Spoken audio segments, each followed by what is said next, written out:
and I'm going to show you how to change the language of your printer. Now to change the language, the first step is to switch on the printer and make sure your printer is connected with any device, for example your laptop, MacBook, iPhone or Android phone, and open the Canon print app here. And in this app you will see your printer at the bottom side. You simply have to touch this printer. On the next screen you get option for the utilities, as you can see here. So click on the utilities. It may ask you to press and hold a button on the printer screen, so you just press and hold for 3 seconds and wait for the utility section to appear here. On this section you will see here utility and all the details regarding the printer.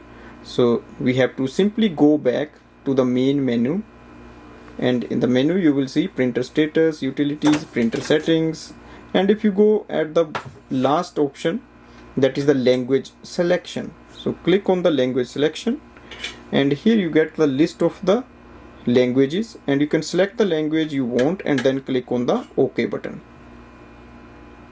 So this way we can change the language of the printer and then we can use it. Thanks for watching.